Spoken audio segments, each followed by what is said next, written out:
The United Nations, UN, established after World War II, has become a pivotal institution for maintaining international peace and security.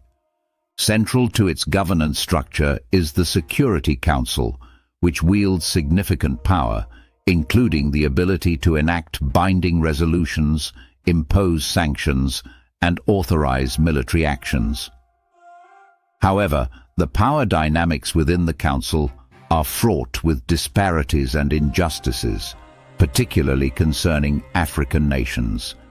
The fact that 5 permanent members of the Security Council, P5, the United States, the United Kingdom, France, Russia and China, hold disproportionate power through their veto rights highlights a fundamental inequality that profoundly affects global governance. We will explore the historical and contemporary injustices within the UN Security Council framework and argue for meaningful reform.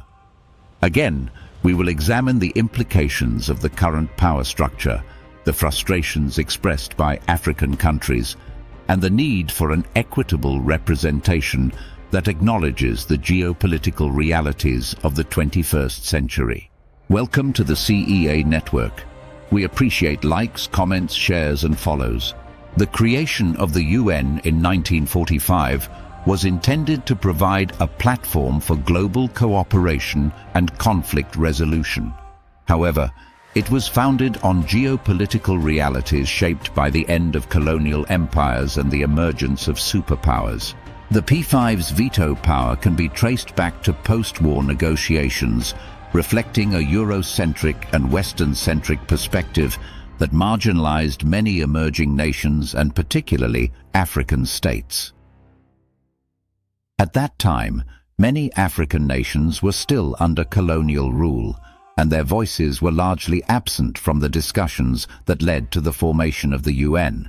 Consequently, from its inception, the UN structure was heavily skewed in favor of superpowers, ignoring the rights and aspirations of the newly independent nations that were still to emerge from colonial oppression. The absence of permanent African representation on the Security Council is a glaring injustice that calls into question the legitimacy of the UN as a truly global organization. Despite Africa being home to over 1.3 billion people and 54 countries, accounting for a significant portion of UN membership, the continent remains neglected in the power dynamics of international governance.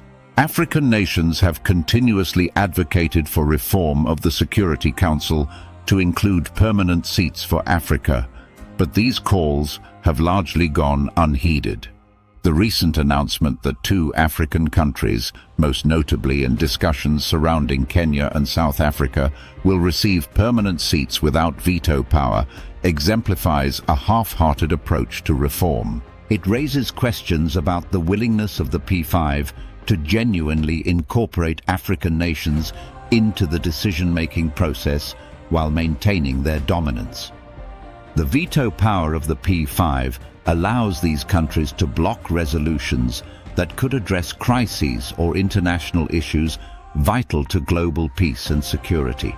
This power imbalance has had dire consequences for Africa, where numerous conflicts continue to rage due to a lack of political will from powerful nations to intervene or address underlying issues. For example, during the Rwandan genocide in 1994, the UN Security Council failed to take decisive action, partly due to the lack of consensus among P5 members. The international community's inaction resulted in the loss of over 800,000 lives. Such instances illuminate the consequences of giving extraordinary power to a few nations, which often prioritize their national interests over global humanitarian needs. The inadequate representation of African countries in the UN Security Council not only undermines global governance, but also disrespects the agency of African nations. African leaders have voiced their concerns and aspirations for a more significant role in international decision-making. The lack of representation perpetuates a narrative that African nations are incapable of contributing meaningfully to global discussions, which devalues their potential and voices on important issues like climate change, terrorism, and sustainable development. Moreover, the failure to engage African leaders meaningfully in discussions about international security reflects a broader trend of disempowerment and systemic bias against African countries. It suggests their input is less valuable, reinforcing historical prejudices rooted in colonial attitudes. For genuine reform to occur, there must be a concerted effort by both African nations and the international community to advocate for an equitable global governance structure. Discussions about UN reform must move beyond tokenism and engage with the principles of justice, equity, and respect for the sovereignty of all nations. The global community must acknowledge the unique challenges that African nations face and the contributions they can make toward peace and security. Recognizing conflicts on the continent and their international ramifications is vital for collective responsibility. African nations should collectively demand at least 2 permanent seats on the UN Security Council with veto power.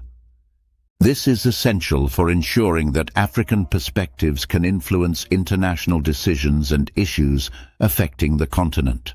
The African Union, AU, has emerged as a significant player in addressing issues on the continent. Regional cooperation and solidarity can strengthen Africa's voice in international forums. The AU should be supported in its efforts to engage with the UN for better representation. Civil society organizations and citizen movements within Africa can drive the conversation around representation and rights, pressuring governments and international bodies for genuine change. International support for these movements can amplify their impact in advocating for justice and equity. The lack of meaningful representation for African nations within the UN Security Council is a profound injustice that undermines the principles of equality and cooperation on which the United Nations was built. The consequences of allowing a handful of nations to exert international governance have been severe, particularly for developing regions like Africa. The global community must understand the urgent need for reform that encompasses not only permanent representation for African nations, but also gives them a voice with real power in international decision-making processes. Failure to address these inequalities perpetuates historical injustices and reinforces narratives of African incapacity, impeding the continent's progress towards sustainable development, security, and dignity. As discussions around UN reform continue, the time is ripe for African countries to assert their rights and for the international community to review its governance structures. Global governance must reflect the voices and agency of all nations, especially those who have long been marginalized. The future of equitable international relations hinges on this transformative change, which acknowledges the contributions of every country, particularly African nations, in shaping a peaceful and just world.